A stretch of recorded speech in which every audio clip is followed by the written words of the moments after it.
नमस्कार दोस्तों, मेरा नाम है कौशल गोस्वामी और आप सभी का स्वागत करता हूं मैं हमारे एक और नया सीरीज चालू हो रहा है उसके मतलब पहले एपिसोड में। जैसा कि साथियों आप जान रहे हैं कि इससे पहले मैंने लद्दाख यात्रा किया था। लद्दाख नहीं, भारत यात्रा किया था, जिसको 4 भागों में मैंने विभाजित किया था। पहला भाग लद्दाख था, दूसरा भाग जो कि उत्तराखंड, 4 धाम, हिमाचल प्रदेश, और तीसरा जो भाग था वो था नॉर्थ से लेकर के साउथ कन्याकुमारी तक कोस्टल रास्ते से। अब इस यात्रा का चौथा भाग शुरू हो रहा है, रिकॉर्ड होना चालू होगा आज से। आज है तारीख 14 अप्रैल 2022 और आज से मैं अपना यात्रा अपने घर रायगढ़ छत्तीसगढ़ से कर रहा हूँ। नॉर्थ ईस्ट के लिए जा रहा हूँ। नॉर्थ ईस्ट में पूरे 7 सिस्टर प्लस 1 ब्रदर करूँगा। बहुत ही खूबसूरत एपिसोड आने वाले हैं। आज फिलहाल आज का टारगेट है मेरा रायगढ़ से लेकर के बोकारो तक 500-550 किलोमीटर का राइड करने वाला हूँ आज। तो चलिए शुरू करते हैं आज के हमारी इस खूबसूरत से एपिसोड को। तो भाई साहब कुछ इस तरह से अपन तैयार हो गए हैं। गर्मी के सीज़न में राइडिंग गियर मतलब पहनना मतलब अपने आप को ईंटे के भट्ठे में डालने जैसा है। पूरा हालत ख़राब। अब निकलते हैं। बाय बाय मिनी, टाटा बोलो, टाटा, bye bye, bye bye Mini, bye bye. पहचान नहीं रही है। तो धन्नो अपनी तैयार हो गई है और अपन अब निकलते हैं। चश्मा लगभग सारे जरूरी हो गए हैं। ठीक है पिताजी, पाँव परत हूँ, प्रणाम। ले माँ, हाँ हाँ जात हूँ।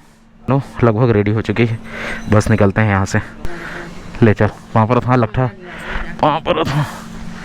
बढ़िया, तुम जग जाओ। हाँ इस बार का सामान कुछ ज़्यादा हो गया है पिछली बार से। ले ठीक है, बाय बाय। चलो भैया, तो फाइनली निकल गए फिर से एक और शानदार ज़बरदस्त सफ़र के लिए। और ये मेरा मोहल्ला है, मेरा घर है। तो जीवन का जीने का जो आनंद है, लुत्फ़ है, भाई साहब अपन ही उठा रहे हैं, बाकी सब तो बैंड बजा रहे हैं। तो आज लगभग 500 किलोमीटर चलने का मेरा टारगेट है। 500-550 भी हो सकता है। और आज बोकारो तक टिकूँगा मैं। देखते हैं कितना समय लगता है।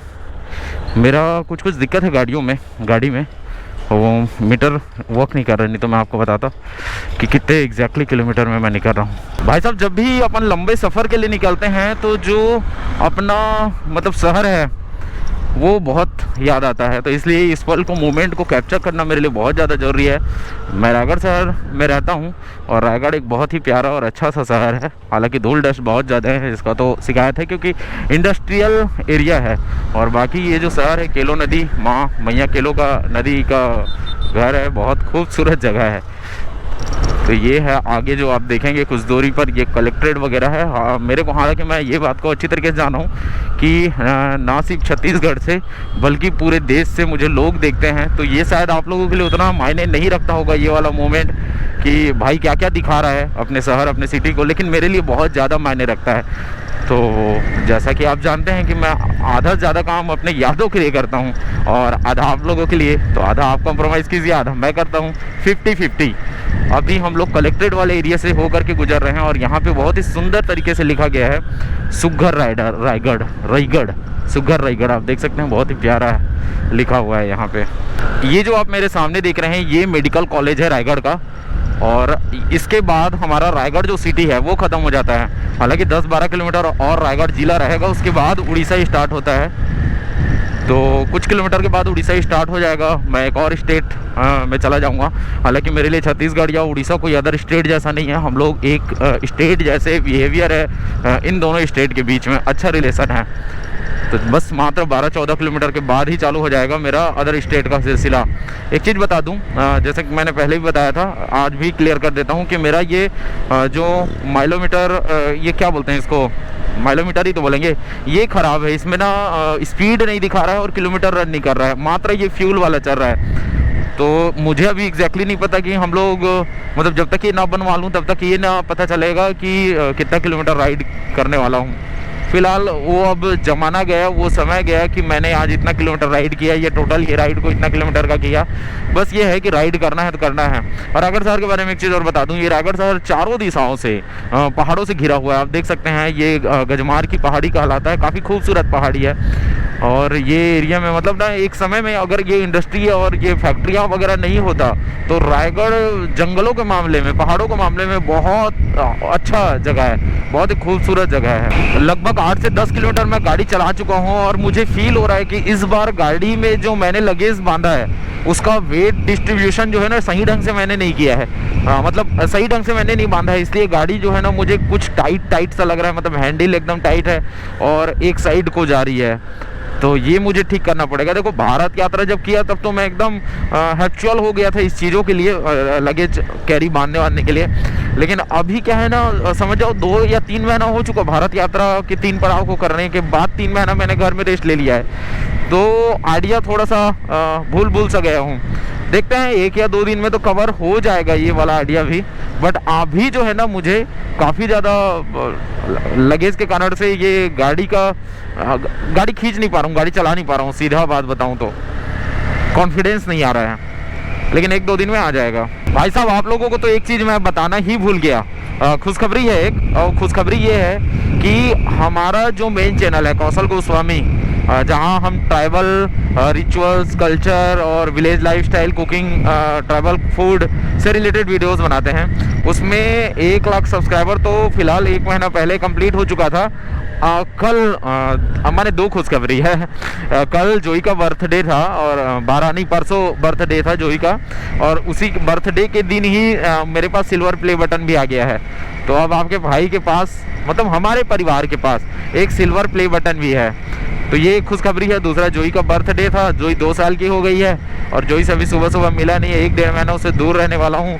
मेरे लिए हमेशा जब मैं जाता हूँ तो जो सबसे मुश्किल भरा मोमेंट होता है ना वो जोई को लेकर रहता है। पता नहीं एक बाप बनने के बाद एक अलग ही लगाव, एक जुड़ाव होता है बच्चों के साथ। मतलब जब तक आप बेटे हो, जब तक आप बेटी हो, तब तक आप शायद उस चीज़ को रियलाइज़ उतने अच्छे ढंग से नहीं कर पाओगे जब तक कि आप खुद पेरेंट्स नहीं बन जाते हो। और पेरेंट्स बनने के बाद बहुत सारी जिम्मेदारियाँ और रिस्पॉन्सिबिलिटी आ जाती है। देखो इतना बड़ा राइड कर रहा हूँ मैं, और आप यकीन नहीं करोगे इस राइड में, मतलब किसी भी राइड में एक राइडर के साथ क्या हो सकता है क्या नहीं हो सकता है, बहुत सारी संभावनाएं होते हैं। क्योंकि हम रोड में हैं, बाइक चला रहे हैं, एक्सीडेंट होने के चांस है, खुदा ना खास्ता मेरे को कुछ हो जाता है तो मेरे परिवार का क्या होगा। मतलब आप समझना, मैं अपने पैशन या शौक के चक्कर में अपने परिवार को दांव नहीं लगा सकता, मतलब इतना बड़ा रिस्क नहीं ले सकता। इसलिए मैं क्या किया, एक चीज़ और बताता हूँ आपको, इसको भी आप खुशखबरी में काउंट कर सकते हो। इस तरह 3 खुशखबरी हो जाएंगे। मैंने परसों ही, मतलब जोई के बर्थडे के दिन ही LIC का एक प्रीमियम लिया है, जीवन बचत योजना ऐसा करके है वो। उसके लेने के पीछे 2 उद्देश्य था मेरा। पहला तो ये कि जोई जब भी मैंने 25 या 30 साल की होगी, एग्जैक्टली मैंने 25 ईयर्स का लिया है, अभी जोई 2 साल की है, तो 27 साल की जब होगी तो उसके जो भी पढ़ाई के लिए या उसके कुछ भी किसी प्रकार के खर्च के लिए मेरे पास सेविंग होना बहुत ज़्यादा ज़रूरी है। तो मैंने 2000 मंथली के हिसाब से प्रीमियम लिया है और ये 25 साल में बन जाएंगे 13 या 14 लाख के आसपास। तो ये जोई का काम आने वाला है। लेकिन इस दरमियान मैं राइड वाइड करता हूँ या कुछ भी और चीज़ें करता हूँ तो खुदा ना खास्ता मेरे साथ कुछ गलत होता है, एक्सीडेंट में सपोज दैट डेथ हो जाता है मेरा, तो ये है कि घर में जोई के लिए, मेरी वाइफ के लिए, परिवार के लिए एक अच्छा खासा पैसा छूट जाएगा। 5 या 10 लाख रुपए इंस्टेंट मिलना है और क्या क्या बहुत सारे हैं, उसका तो रूल मुझे नहीं पता, मतलब पता है लेकिन अभी एग्जैक्टली अभी याद नहीं आ रहे हैं। तो ये सारे चीज़ों के लिए मैंने एक प्रीमियम भी ले लिया। तो अगर आप लोगों ने अभी तक अपने लाइफ को लेकर के किसी भी प्रकार का इंश्योरेंस नहीं कराया है तो आप ज़रूर कराइए। अगर आप इस फील्ड में हैं तो 100% आपको कराना चाहिए, अपने लिए नहीं, अपने परिवार के लिए। और देखो महीने का 2-3 हज़ार रुपया कोई बहुत बड़ा अमाउंट नहीं होता, आप आराम से एडजस्टमेंट कर सकते हो, अरेंज कर सकते हो। मैं जैसे कि बोलता हूँ कि रफ एंड टफ स्टाइल में मैं टूर को करता हूँ, व्लॉग करता हूँ, तो मैं 2 दिन होटल में नहीं रुकूंगा, 2 टाइम मैं पर्सनल खाना बना लूँगा, तो मेरा इतना पैसा बच जाएगा कि मैं वो प्रीमियम पे कर सकता हूँ। हालांकि मैं तो ऐसे ही इसी स्टाइल में करता हूँ, लेकिन प्रीमियम करने के लिए तो और कुछ मेरे को एफर्ट लगाना पड़ेगा और वो मैं करके रहूँगा। फाइनली हमारी धन्नो ने उड़ीसा बॉर्डर टच कर लिया, बॉर्डर मतलब उड़ीसा हमने इंटर कर लिया है। ये लंबी लंबी बड़ी बड़ी जो सड़क देख रहे हैं ये उड़ीसा का है और ये झारसुगुड़ा वाला रास्ता, एग्जैक्टली मुझे लोकेशन नहीं पता कहाँ पे हूँ, लेकिन ये झारसुगुड़ा वाला बेल पहाड़ वाला रास्ता स्टार्ट हो चुका है। हमने यहाँ पे लिया था एक छोटा सा सुसु ब्रेक और वाटर ब्रेक। हमने कंप्लीट कर लिया। और आज सुबह 4 बजे से मैं निकला हूँ। धन्नू कुछ इस तरह से दिख रही है। अभी तक इसमें कुछ बैनर पोस्टर हम लोगों ने नया राइड का नहीं लगवाया है, पुराना ही राइड का है। और मेरे ख्याल से ये अभी तक खुला है, इसको लॉक हो गया। तो धन्नो कुछ इस तरह से दिखाई दे रहा है। और ये मेरा पूरा सामान है। सुबह तो आपने देख ही लिया है। ये कुछ नाश्ता मैंने रखा है, सुबह से कुछ खाया नहीं हूँ, तो देखता हूँ कहीं अच्छा जगह देख करके फिर से खाने के लिए रोकूंगा, या बाहर का ही कुछ खाते हैं और निकलते हैं। अभी सुंदरगढ़ यहाँ से तकरीबन 25 किलोमीटर के आसपास बचा हुआ है। मैप भी सेट कर लिया हूँ और अभी दिखा रहा है मैप जो है 8 घंटा 5 मिनट 378, मतलब लगभग 400 किलोमीटर का सफ़र मुझे तय करना है। मैप इसलिए लगा लिया क्योंकि ये रास्ता मेरे लिए एकदम नया है। हालांकि 1-2 बार आ चुका हूँ मैं रांची तक, फिर भी मैप सेट कर लेते हैं क्योंकि वो टाइम कुछ दूसरा था, ये टाइम कुछ दूसरा है। सुंदरगढ़ बस पहुंचने वाले हैं। सुबह से 2 टोल नाका मैंने क्रॉस किया है और अभी तक मैं लगभग 200 रुपये के आसपास, 180 रुपये के आसपास मैंने बचत कर लिया है। अगर ये मेरा कार रहता तो फालतू का मुझे जो है ना 180 रुपये एक्स्ट्रा पटाने पड़ते हैं। तो यही है फ़ायदा भारत यात्रा। आप बिल्कुल बाइक में कीजिए और सबसे बेस्ट ऑप्शन है बाइक। और ये चाचा को किसी चीज़ का चिंता नहीं है, ये जीवन से मोह माया इनका छूट चुका है। राहुल केला तो पूरा नहीं गए, राजगांगपुर भी नहीं गए। अपन बरगांव नामक एक जगह से कुछ दूर आगे जाने के बाद लेफ्ट में रांची के लिए रास्ता दिखाया हमारे मैप वाले भाई साहब या बहन जी के द्वारा, और साथ ही साथ वहाँ बोर्ड भी लगा था। तो ये मुझे स्टेट हाईवे जैसा लग रहा है, फील करा रहा है। और ये जंगलों के बीच से होकर के गुजरने वाला है। तो जो भी है जैसा भी है मज़ेदार है मेरे लिए, तो अच्छा ही फील करा रहा है मेरे को।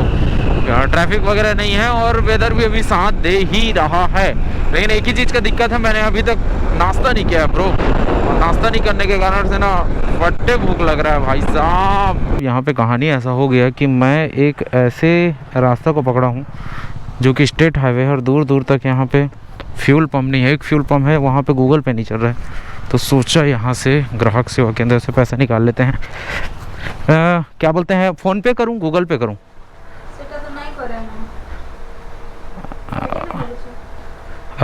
मैं उड़िया नहीं जानता हूँ, हिंदी। हाँ, एटीएम नहीं है, आधार नंबर है। ग्राहक सेवा केंद्र में हमने निकाल लिए 2000 रुपये और अब हम सीधा आगे बढ़ेंगे। 15 किलोमीटर बाद झारखंड स्टार्ट हो जाता है। तो बोल रहे हैं यहाँ से 4 या 5 रुपये का कम फ्यूल मिलेगा अपने को। हालांकि फ्यूल पंप वो दिख रहा है मुझे, लेकिन अब सोच रहा हूँ कि चला जाता हूँ झारखंड तक, क्योंकि चलेगा 12-13 किलोमीटर तो चलेगा ही। क्या है ना, ऐसे सफ़र में नगद पैसे का होना बहुत ज़्यादा ज़रूरी है। आप एकदम से डिपेंड नहीं हो सकते गूगल पे या फ़ोन पे। अब आप देख सकते हो ये जंगलों वाला एरिया में कहाँ पे मुझे गूगल पे फ़ोन पे मिलेगा। तो भाई पैसा तो निकाल लिया। पैसा निकालने में भी बड़ा स्टोरी हो रहा था। मेरे पास एटीएम है नहीं, एटीएम मेरा ख़त्म हो चुका है और आधार कार्ड से निकाल रहा था। तो आधार कार्ड से कहानी यही हो रहा था कि मेरा फिंगरप्रिंट जो है ले नहीं रहा था। छत्तीसगढ़ी में एक छोटा सा बीमारी होता है, मैं बताता हूँ, हमारे सभी लैंग्वेज में बीमारी होता है। उस बीमारी का नाम मुझे छत्तीसगढ़ी में ही पता है, अपरस बोलते हैं, अगर आप लोगों को पता हो। अपरस क्या होता है कि ना गर्मियों के सीज़न में ये जो हाथ है ड्राई हो जाता है, पंजे, और ड्राई होने के कारण से वो छिलका जैसे निकलता है वाइट।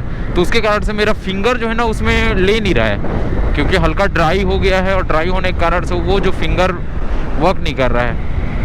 तो फ़िलहाल मैंने क्या किया कि वो जो मैडम थी उसके अकाउंट में 2000 डाल दिया और फिर उन्होंने मुझे अपने 2000 दे दिया अपना फिंगर यूज़ करके।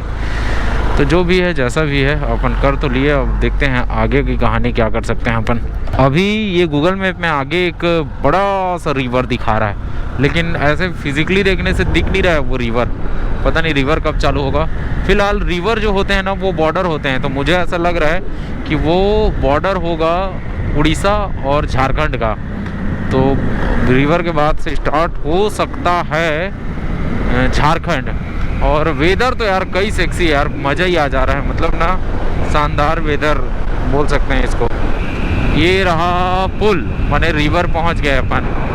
और ये रिवर कौन सा है मुझे नहीं पता, यहाँ पे लिखा भी नहीं है नाम और इसमें भी नहीं लिखा है। कुतरा के आसपास है।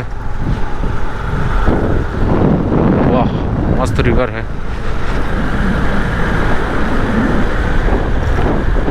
बहुत ही खूबसूरत दिख रहा है। और पहाड़ों के बीच में, और ऐसा वेदर हो जाने के कारण से और 4 चांद लग जा रहे हैं इस रिवर में। अरे यार भाई साहब, सोचा भी नहीं था कि भारत यात्रा पड़ाव चौथे के पहला दिन मुझे ऐसा फेस करना पड़ेगा। इतना घटिया रास्ता है यार। मतलब झारखंड के बारे में तो सुना था कि बहुत ख़राब रास्ता है, हमारे छत्तीसगढ़ के भी कोई हाल बहुत अच्छा नहीं है। मैं झारखंड की बुराई कर रहा हूँ रास्ता के, इसका मतलब ये नहीं कि मैं छत्तीसगढ़ का तारीफ़ कर रहा हूँ, लेकिन देख रहे हो यार, पहला ही दिन में, हालांकि ये कंस्ट्रक्शन हो रहा है पर मेरा तो हालत ख़राब हो रहा है ना भाई। हे भगवान, क्या कर लिया, रास्ता गलत चुन लिया क्या मैंने। एक तो पेट्रोल पंप का ना मिलना, कुछ नाश्ता वास्ता का ना मिलना, और यहाँ पे रास्ता का ख़राब होना। चलो जो भी है, झेलना तो पड़ेगा रे बाबा। भाई साहब लगभग 1 बजने को आ चुका है। बारिश हो रहा था, बारिश रुक चुका है, फिर से धूप आ गया उसके बाद। और आप यकीन नहीं करोगे, अभी तक मैंने अन्न का एक दाना अपने पेट में नहीं डाला है। एकदम थक थक थक थक वीकनेस, आँख भी देख रहे हो गड्ढा गड्ढा सा हो गया है। तो खाने के लिए मेरे को कुछ भी रास्ता में नहीं मिल रहा है, लेकिन मेरे पास ये जो है घर से लाया था रोटी जैसा, हालांकि ये भी पॉलीथीन में रखे रखे काफ़ी ख़राब हो गया है, लेकिन ख़राब मतलब अजीब सा हो गया है, लेकिन खाऊंगा ज़रूर। तो यहाँ पे बैठता हूँ थोड़ा देर, खाना मतलब इसको खाता हूँ, फिर उसके बाद आगे कंटिन्यू करूँगा। मुसाफिर मैं यारो, ना घर है ना ठिकाना, मुझे बस चलते जाना।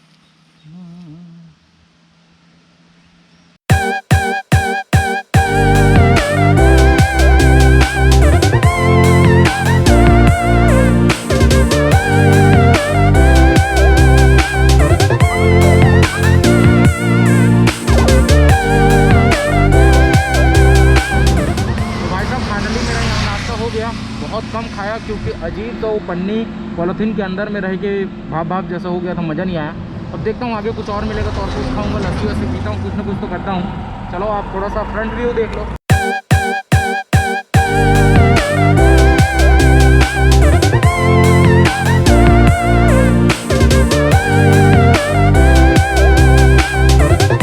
भाई साहब एक और पानी और सुसु ब्रेक लिया मैंने। 150 किलोमीटर के अंदर ही सुसु पानी ब्रेक लेना पड़ रहा है क्योंकि ये बहुत गर्मी का सीज़न है। और अभी फ़िलहाल रांची यहाँ से 50 किलोमीटर है, खूंटी के आसपास हूँ मैं, और निकलते हैं सीधा रांची के लिए। रांची के बाद रांची इंटर नहीं घुसना है अपने को, रिंग रोड से सीधा बोकारो के लिए निकल जाना है। तो बोकारो के लिए भी क्या सिरकंडी, कुछ 1 मिनट बताता हूँ आपको, सिकंदरी होकर जाना है और गोला के पास से कटना है। तो चलिए चलते हैं, मोटर ब्लॉग में मिलते हैं। चलो भैया एक बार फिर से सफ़र शुरुआत करते हैं। और मेरे को लग रहा है मैं डिहाइड्रेट होना चालू हो गया हूँ क्योंकि काफ़ी ज़्यादा गर्मी है दोस्त।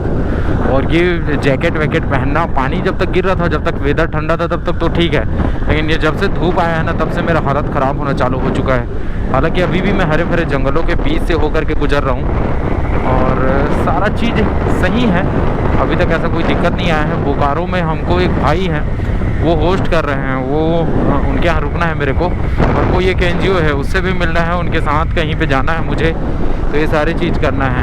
लगभग 450 या 500 किलोमीटर चला करके आज का सफ़र रांची तक मैं पहुंच चुका हूं। रांची मैं नहीं जा रहा हूं, रिंग रोड से आगे बोकारो तक जाऊंगा, तो 120 किलोमीटर का सफ़र और तय करना है। तो आज के डेट में 600-650 किलोमीटर के आसपास का टोटल रनिंग होने वाला है। तो लगभग 120 किलोमीटर के आसपास और चलना है मुझे। रांची नहीं घुसेंगे अपन, रिंग रोड से ही आउटर निकल जाएंगे। और आज पूरा दिन हैक्टिक रहा, पूरा मशक्क़त भरा रहा, खाने के लिए नहीं मिला, बहुत सारी दिक्कतों का सामना करना पड़ा है डे 1 में ही। और इसलिए बोलते हैं डे 1 को ना ज़्यादा लंबा टारगेट नहीं रखना चाहिए। फर्स्ट डे आप 300 किलोमीटर के आसपास चलो, सेकंड डे 400, 500 ऐसे करके 500 को टारगेट बना लो और पर डे 500 किलोमीटर का रनिंग करो। लेकिन मैं फर्स्ट डे ही 600-700 किलोमीटर टच करने का प्लानिंग कर डाला हूँ, माने 500 तो होगा ही, अभी तक का 500 हो चुका है। एग्जैक्टली मुझे भी नहीं पता है, देखना पड़ेगा सारा सेटिंग वेटिंग कितना किलोमीटर चल चुके हैं। फिलहाल 450-500 के आसपास हो गया होगा मे बी, और 120 और चलना है, 120 और चलना है। इट मीन्स ये है कि 600 टच कर ही जाएगा ओवरऑल। पूरा दिन निकल गया भाई साहब, अब भी अपन को गुपचुप मिला है और गुपचुप खा रहे हैं, मतलब समझ लो रास्ता में आज खाना ही नसीब नहीं हुआ। फिलहाल अभी मैं गोला नामक जगह में हूँ और यहाँ से 50 किलोमीटर की दूरी पर है बोकारो। 50 किलोमीटर बाद पहुँच जाऊँगा। तो गुपचुप खा लिया, अब चाट खा रहा हूँ। अब जा रहे हैं अपन, निकल रहे हैं। ठीक भैया, मिलेंगे कभी, कभी न कभी। ज़िंदगी बड़ा है, रास्ता बड़ा है, सफ़र बड़ा है, कभी न कभी कहीं न कहीं मुलाकात हो सकती है। चलो ठीक। तो यहाँ पे हमने किया बढ़िया से 10 रुपये का गुपचुप और 10 रुपये का चाट। 20 रुपये में मेरा दिन का भोजन हो गया। गरीबी रेखा के अंतर्गत जीवन यापन कुछ इस तरह से होता है। लेकिन क्या स्वादिष्ट बनाया था भाई, मुंह में अभी भी टेस्ट है उसका। या शायद फट्टे हाल भूख लग रहा था, इस कारण से भी हो सकता है। मतलब ना झिक झिक झिक झिक कर रहा था बॉडी, शरीर, सब चीज़। अब शाम रात को कुछ चिकन विकन, कुछ नॉनवेज मिल जाए तगड़ा सा ना, तो सेहत मज़ा आ जाए। तो जो बोकारो में मुझे होस्ट कर रहे हैं वो सन्नी पटेल भाई जी हैं, उनसे मुलाकात करवाऊंगा मैं आपको। और पता नहीं क्या प्लान किए हैं, क्या है क्या नहीं है, बस फ़ोन ऊपर फ़ोन कर रहे हैं वो, अच्छा केयर कर रहे हैं मेरा। बोकारो पहुंच चुका हूं। तीसरा गोल चक्कर के बाद सनी भाई वेट कर रहा है बोकारो मॉल के पास। 1 2 3, हालांकि मैंने गूगल मैप का सहारा ले लिया है, लेकिन भाई लोगों ने बता रहे थे यहाँ पे, जब किसी से पूछा मैं बोकारो मॉल के बारे में, तो बोला है तीसरा गोल चक्कर से राइट कटना है। आई लव बोकारो, क्या बात। तो भाई साहब फाइनली मैं मिल चुका हूँ मेरे दोस्त सनी से, सनी पटेल। वो जो इको एक्सपोर्ट जा रही है ना, उसमें बैठा हुआ है। मिलवा रहा हूँ बस आप लोगों से। अभी पहले वो डेस्टिनेशन लेकर जा रहे हैं जहाँ मेरा रुकने का अरेंजमेंट किए हैं। देन उसके बाद मस्त घूमेंगे बोल रहे हैं अपने बाइक कार में। तो अपन तो बाइक वाले हैं, लेकिन कार में घूम लेंगे, कोई दिक्कत नहीं है। झारखंड 01 हमारे सनी भाई का नंबर है। यार सनी भाई ने तो कुछ गजब ही कर दिया है। शायद ये भाई ना, मैं दरअसल में इनके बारे में पूरा कंप्लीट जानता नहीं हूँ। तो ये मेरे को लगता है बोकारो में ही जॉब वॉब कर रहे हैं। पूछा भी नहीं हूँ यार मैं भाई से, और क्या कहने, बोकारो ने वहाँ से लेके आ गए सीधा। अरे वाह, क्या बात। तो भाई साहब फाइनली सारा चीज़ हो गया, मेरे रुकने का अरेंजमेंट हो चुका है। और कहाँ रुक रहा हूँ? बोकारो निवास में, जो कि एक VIP गेस्ट हाउस है बोकारो वालों के लिए। और मुझे रुकवाने वाले हैं सनी भाई। ये हैं हमारे सनी पटेल जी, और ये हमारे मित्र हैं। और ऐसा लग रहा है कि जैसे हम लोग सदियों के दोस्त हैं। तो ये हमको यहाँ रुकवाए हुए हैं, एकदम थैंक यू दिल से। बहुत ज़बरदस्त इंसान है, बहुत मज़ा आएगा। अभी तो बहुत मज़ा आने वाला है। तो फिलहाल आज के एपिसोड हम यही इंटर रहे हैं। आई होप आपको आज का एपिसोड पसंद आया होगा। सिर्फ था रायगढ़ से यहाँ तक Day 1 है, Day 1 ख़त्म हो रहा है। अब सोएंगे, खाएंगे, ऐश करेंगे और क्या, एंजॉय करेंगे। तो चलिए, जय हिंद, जय भारत।